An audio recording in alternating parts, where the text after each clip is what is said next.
Dear students, कल आपने electric potential यानी विद्युत विभव के बारे में पढ़ा था। आपने पढ़ा था कि इलेक्ट्रिक पोटेंशियल होता है that is amount of work done to bring positive unit charge from infinite to any desirable point. अनंत से किसी एकांक धनावेश को किसी भी बिंदु तक लाने में किया गया कार्य विद्युत विभव कहलाता था। ये हमने कल पढ़ा था। बिंदु आवेश यानी पॉइंट चार्ज की वजह से हमने विद्युत विभव भी पढ़ा था, वो KQ/R था। फिर डाइपोल की वजह से भी इलेक्ट्रिक पोटेंशियल पढ़ा था, उनके ग्राफ भी पढ़े थे। डाइपोल की वजह से इलेक्ट्रिक पोटेंशियल इक्वेटोरियल या निरक्ष पे तो था 0 और एक्सेस पे था KP/R², और किसी भी जनरल पॉइंट पे था KP cos θ/R²। चलिए, ऐसे ही पोटेंशियल के बारे में कुछ और बातें करते हैं। जैसे मान लीजिए मेरे पास मैं पोटेंशियल कैलकुलेट करने जा रहा यानी विभव, किसकी वजह से? चार्ज रिंग है यानी आवेशित वलय के कारण वो विभव कैलकुलेट करता। मान लीजिए कि इस टाइप से मेरे पास एक रिंग है जिस पे चार्ज है, जिसका रेडियस जो वो R है। इसके सेंटर से x डिस्टेंस पे यहां पे मेरे को पोटेंशियल कैलकुलेट करना है। तो आपने रिंग की वजह से इलेक्ट्रिक फील्ड कैलकुलेट किया था, याद है? एक छोटा सा टुकड़ा लिया था, उस पर चार्ज ले लिया d। इस टुकड़े की वजह से यहां पे विभव निकाल लिया। वो स्मॉल पोटेंशियल होगा KQ अपॉन ये वाली डिस्टेंस, ये हाइपोटेनियस है इसका।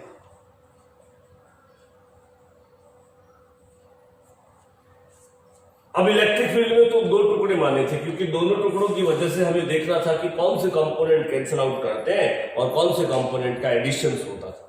पर इलेक्ट्रिक पोटेंशियल विद्युत विभव तो स्केलर क्वांटिटी है, इसमें आपको डायरेक्शन तो होता ही नहीं, इसलिए एक से ही काम करना है। इसलिए कंप्लीट V के लिए आपको इस KQ/R² + x² का इंटीग्रेशन करना पड़ेगा। तो ये बन जाएगा टोटल V जो है, जैसे dx का x वैसे dq का q।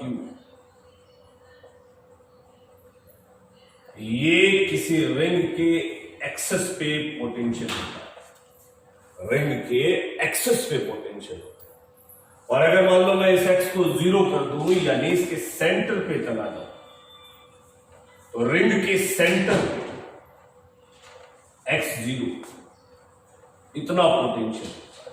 एक बार वापिस से रिवाइज कर दूं कि रिंग के एक्सिस पे पोटेंशियल होगा KQ/√R² + x²। R क्या है? उसका रेडियस, x क्या?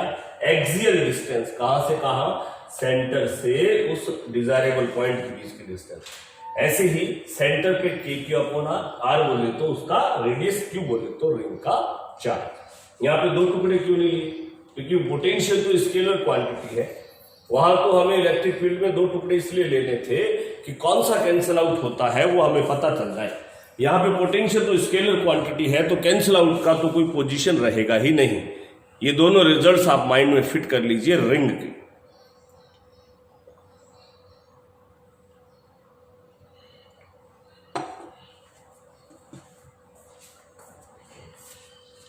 चलिए आगे चलते हैं।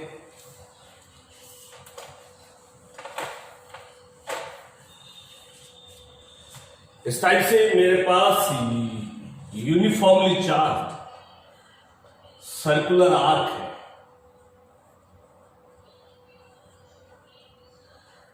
यानी आवेशित चाप है। इसकी वजह से भी आप पोटेंशियल कैलकुलेट करते हैं। लेट अस कंसीडर इस टाइप से एक R रेडियस का, इसका रेडियस है R, इस पर चार्ज डेंसिटी लैम्डा है, यानी आवेश घनत्व लैम्डा है। चार्ज डेंसिटी होता है charge on per unit length. मान लीजिए कि ये सेंटर पे अल्फा एंगल बना रहा है या थीटा एंगल बना रहा है। ओके, तो एक काम करते हैं, इस छोटे से टुकड़े की वजह से एक छोटा सा टुकड़ा लेते हैं जिसकी लेंथ है dx, जो सेंटर पे एंगल बना रहा है d थीटा, जिस पे चार्ज है dq। इस छोटे से टुकड़े की वजह से यहाँ पे पोटेंशियल कैलकुलेट कर लेते हैं, कितना के क्यू अपॉन छोटा सा टुकड़ा यानी पॉइंट चार्ज, रेडियस तो आर है, ये स्मॉल पोटेंशियल हो गया। चलिए क्या नहीं लिखा, डी क्यू क्या है, चार्ज किस पे, इस छोटे टुकड़े। लैम्डा चार्ज डेंसिटी था, आवेश वितरण चार्ज था, आवेश वितरण घनत्व लैम्डा था, इसका मतलब यूनिट लेंथ का चार्ज लैम्डा था। अगर यूनिट लेंथ पे चार्ज लैम्डा है तो डीएल लेंथ पे चार्ज कितना हो जाएगा, यानी डीक्यू की वैल्यू होगी लैम्डा डीएल। यूनिट लेंथ पे तो लैम्डा था, ये डीएल लेंथ था, डीक्यू जो चार्ज था वो डीएल लेंथ का था, तो डीक्यू हो जाएगा लैम्डा इंटू डीएल। वापिस के लैम्डा अपॉन आर। डीएल क्या है, डीएल है इसकी लेंथ। लेंथ क्या होती है, याद कीजिए, एंगल बना रहा था डी थीटा, लेंथ थी डीएल और रेडियस थी आर। एंगल होता है आर का अपॉन रेडियस, तो डीएल की जगह मैं आर डी थीटा लिख देता हूं, तो आर से आर कैंसिल होके डीवी आ गया, वो आ गया के लैम्डा डी थीटा। इसके लिए v के लिए मैं इसका इंटीग्रेशन कर देता हूं 0 से लेके और जो टोटल एंगल था यानी थीटा तक, तो बन जाएगा कि डी थीटा का इंटीग्रेशन करेंगे तो थीटा। वैसे के होता क्या है, के होता है 1/4 पाई एप्सिलॉन इनटू थीटा। इतना पोटेंशियल बनेगा due to the circular arc, वृत्तीय चाप की वजह से उसके सेंटर पे इतना पोटेंशियल बनता है। कितना, लैम्डा है चार्ज डेंसिटी, आवेश घनत्व यानी उसकी यूनिट लेंथ का चार्ज, थीटा है उस आर्क द्वारा सेंटर पे बनाया गया एंगल। यानी अगर ये इस टाइप का होता, सेमी सर्कुलर अर्धवृत्तीय चाप, जिसका पृष्ठ आवेश, जिसका रेखीय आवेश घनत्व लैम्डा था और सेंटर पे 180 का एंगल बना है, तो सेमी सर्कुलर की वजह से सेंटर पे जो बनेगा पोटेंशियल वो होगा, थीटा की जगह 180 लगा दो तो कैंसिल आउट होके लैम्डा अपॉन 4 एप्सिलॉन। ऐसे अगर मान लीजिए इस टाइप का आर्क होता, किस टाइप का, कि ये सेंटर पे यहां लिख देता हूं, इस टाइप का आर्क होता, इस सेंटर पे 60 डिग्री का एंगल बना है, तो फिर इसका पोटेंशियल होता वही lambda upon 4 pi epsilon, theta की जगह पाई बाई 3, तो पाई से पाई कैंसिल आउट होके लैम्डा अपॉन 12 एप्सिलॉन हो जाता। ऐसे सर्कुलर आर्क का पोटेंशियल जो सेंटर पे 5/3 यानी 60 का एंगल बना है, तो इस टाइप से सर्कुलर आर्क की वजह से पोटेंशियल भी आप कैलकुलेट कर लेंगे। पोटेंशियल स्केलर क्वांटिटी है, इसलिए ये डायरेक्शन पे डिपेंड नहीं करेगा। आगे आ जाइए, और क्या पूछेगा, देखिए एक तो होता है किसी एक पॉइंट का पोटेंशियल, जैसे ये पॉइंट है इसका पोटेंशियल, और मान लो मैं 2 पॉइंट ले लूं, 1 पॉइंट और ले लूं, इन दोनों के पोटेंशियल का जो डिफरेंस होगा इसको बोलते हैं पोटेंशियल डिफरेंस। क्या बोलते हैं अभी, पोटेंशियल डिफरेंस। ओके, आप याद कीजिए आपने पोटेंशियल की डेफिनेशन लिखी थी अमाउंट ऑफ वर्क यानी W/Q to bring positive load. तो आपसे कई बार पूछेगा कि किसी भी चार्ज को एक पॉइंट से दूसरे पॉइंट तक ले जाने में कितना वर्क करना पड़ेगा, कितना एक्सटर्नल वर्क करना पड़ेगा। एक्सटर्नल वर्क होता है चार्ज इनटू पोटेंशियल, कौन सा चार्ज जिसको ले जा रहे हैं उसका, और V की जगह लिखेंगे पोटेंशियल डिफरेंस। कहां, फाइनल माइनस इनिशियल, जैसे ए से बी तक लेके जाओगे तो VB माइनस VA। आज के बाद याद रखिएगा किसी भी चार्ज को एक पोजीशन से दूसरी पोजीशन तक डिस्प्लेस करने में जब भी आपसे वर्क पूछ ले, that amount of work is equal to charge multiply by the potential difference. Charge कौन सा? जिसको डिस्प्लेस करना है, गौर से सुन लीजिएगा, वहां कई सारे चार्ज होंगे। चार्ज कौन सा? जिसको डिस्प्लेस करना है। पोटेंशियल डिफरेंस किसका? जहां से जहां, यानी फाइनल मतलब जहां पहुंच गया, इनिशियल मतलब जहां पे था। ओके, देखिए पोटेंशियल है वो एक ऐसी क्वांटिटी है जो डिपेंड करती है कि कहां आपने निर्देश तंत्र लिया है। तो पॉजिटिव, नेगेटिव, जीरो कुछ भी हो सकती है, बट पोटेंशियल डिफरेंस है वो फिक्स रहता है, वो चेंज नहीं होता। तो भी जैसे क्वेश्चन पूछ ले कि मान लीजिए कि एक अल्फा पार्टिकल है। अल्फा पार्टिकल याद है क्या? Helium gas.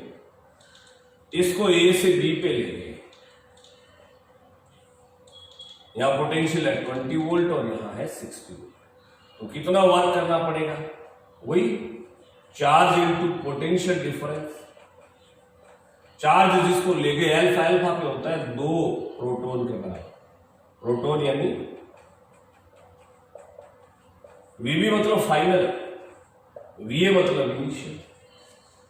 तो यह आ जाएगा 2 इंटू 1.6 इंटू 10⁻⁻19 इंटू 40, इतने जूल वर्क करना पड़ेगा। क्या ये बात समझ में आ गई? कोई डाउट? चलिए एक क्वेश्चन और देखते हैं, कंपटीशन में आया हुआ क्वेश्चन था।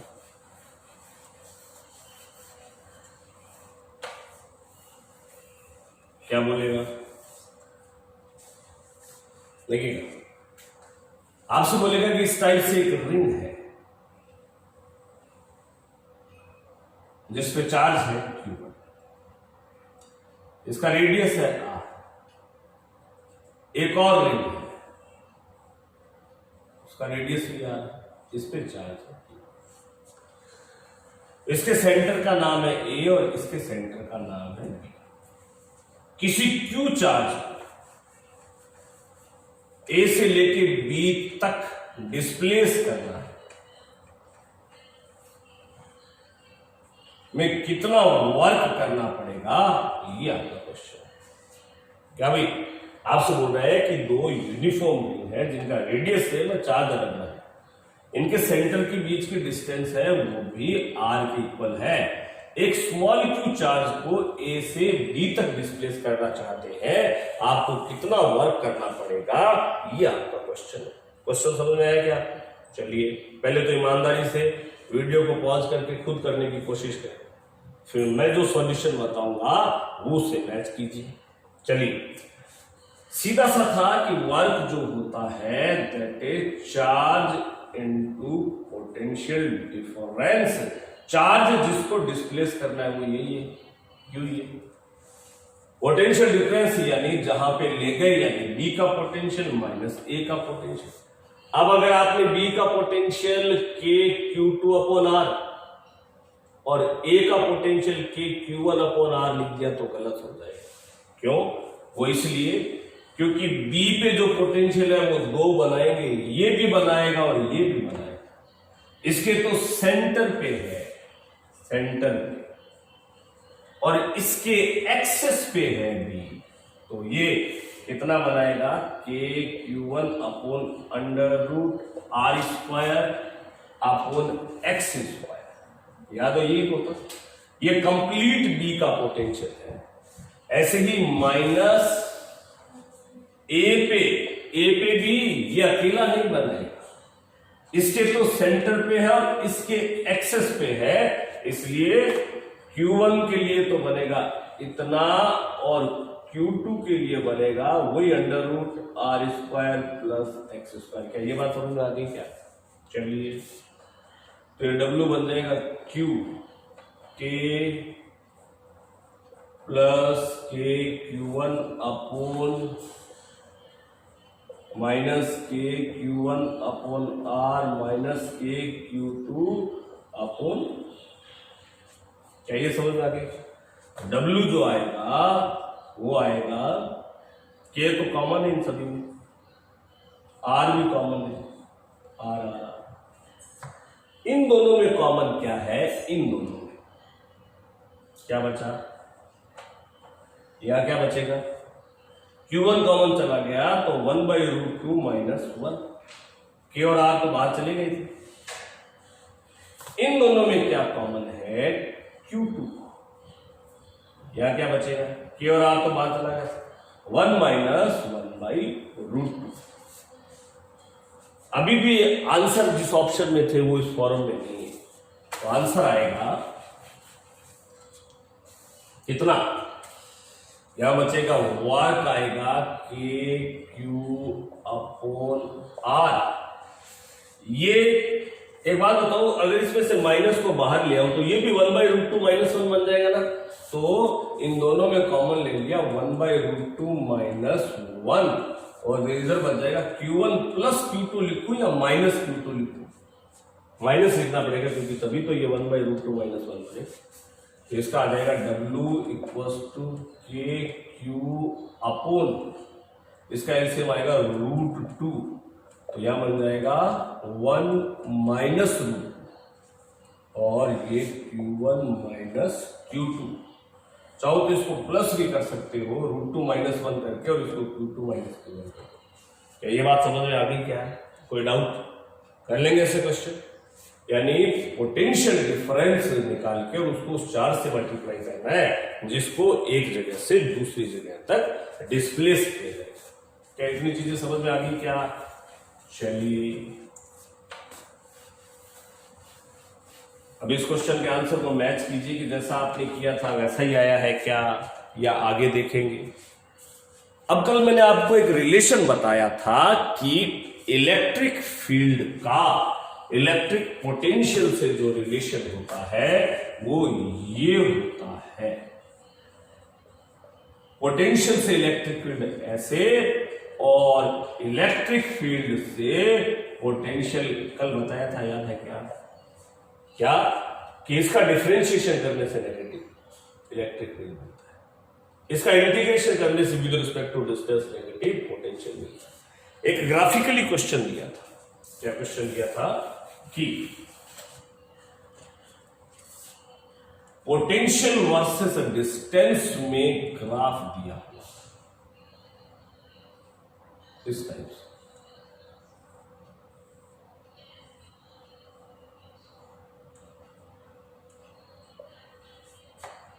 आपको इसको देख के इलेक्ट्रिक फील्ड वर्सेस डिस्टेंस में ग्राफ बनाना, इलेक्ट्रिक फील्ड वर्सेस डिस्टेंस में ग्राफ बनाना। तो बनाए, इस पोर्शन को मैं बोल देता हूं ए बी, इसको बी सी और इसको सी डी, इसको बोल देता हूं ए बी बी सी और इसको बोल देता हूं C D. A B portion पे चलते हैं। E होता है -dV/dr। dV/dr तो इस ग्राफ की स्लोप है, आप देखें तो dV/dr तो इस ग्राफ की ढाल है, स्लोप है। इसकी स्लोप कैसी है, नेगेटिव है या पॉजिटिव? पॉजिटिव, तो यह पॉजिटिव है। तो टोटल क्या बनेगा, यानी A से B बनेगा नेगेटिव, B से C, B से C E आएगा वही -dV/dr। ये तो कांस्टेंट स्लोप का ग्राफ है, इसलिए क्या बन जाएगा, तो B से C बनेगा 0। तो ये ग्राफ ऐसा बन गया, C से D, तो C से D तक E होगा -dV/dr।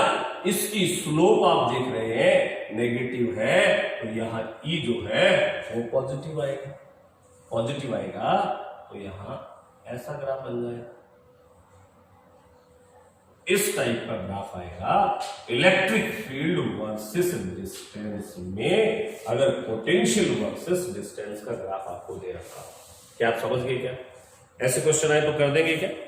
यानी dV/dr जो है उस ग्राफ की स्लोप को इंडिकेट करता था, और स्लोप और एक माइनस आ रहा था आपके फॉर्मूले में, तो एक माइनस और स्लोप को कैलकुलेट करते हुए आप इसका सॉल्यूशन करेंगे। कल इन पे और न्यूमेरिकल्स अपन और करेंगे।